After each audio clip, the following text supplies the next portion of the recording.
उषा की पहली किरणें अयोध्या के आकाश को सहला रही थी। एक अद्भुत लेकिन विचलित सुबह थी जिसे हर कोई भूलना चाहता था, फिर भी कोई भुला नहीं सका। राजमहल के प्रांगण में सन्नाटा पसरा हुआ था। जहां कल जयघोष था, आज वहां मौन था।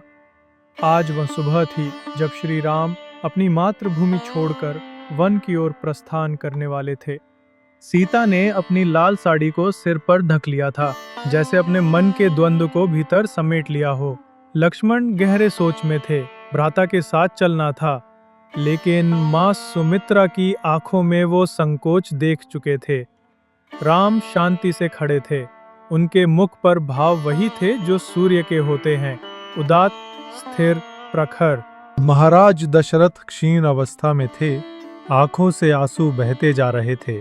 राम उनकी चरणों में झुके बोले, पिता त्वम दुःखम मा कुरु, अहम धर्मम निर्वहिष्यामि। माँ कौशल्या ने राम के सिर पर हाथ रखा। सीता ने उनके चरणों में प्रणाम किया।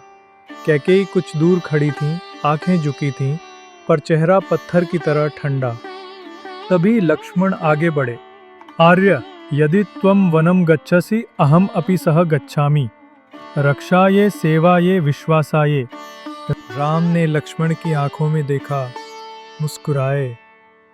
सीता ने धीमे स्वर में कहा, स्वामी, पत्नी त्वम केवल राजमहल का गुण नहीं, यदि वन तो वन गमन अपि मम धर्मः। राम मौन रहे, फिर धीरे से बोले, यत् धर्म तत्र रामः। यदि तव इच्छा सदा सत्य रही, तव साथ अपि मम आत्मा को शांति देगा। नगरवासियों की भीड़ धीरे धीरे राजमार्ग पर इकट्ठा हो रही थी। किसी के हाथ में फूल थे, किसी के मन में आंसू। बिंदु बिंदु जन का प्रेम उस राजमार्ग पर बिखर रहा था। राम, सीता और लक्ष्मण ने साधारण वेश धारण किया। कोई आभूषण नहीं, कोई गौरव नहीं, केवल त्याग। राम ने हाथ में धनुष लिया, सीता ने कदमों में लय पाई और लक्ष्मण ने अपने आप को युद्ध के लिए मानसिक रूप से तैयार किया। निषाद राज गु उन्हें श्रृंगवेरपुर तक पहुंचाने आए। नदी की लहरें जैसे मंत्र पढ़ रही थीं, यात्रा शुभ हो, धर्म पूर्ण हो। तभी नगर में एक स्त्री रोती हुई पुकारती है, हे राम, हे सीता, हमें छोड़कर कहाँ जाओगे? सीता ने उसकी ओर देखा, फिर आंखें बंद कर ली। जैसे भावनाओं को भीतर समेटकर वह अब केवल धर्म की रेखा पर चलने को तत्पर थी। यह कोई साधारण व्रत नहीं था।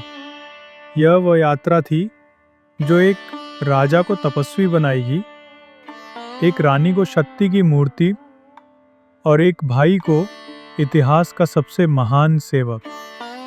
यह दृश्य केवल एक प्रस्थान नहीं था, यह एक युग का आरंभ था।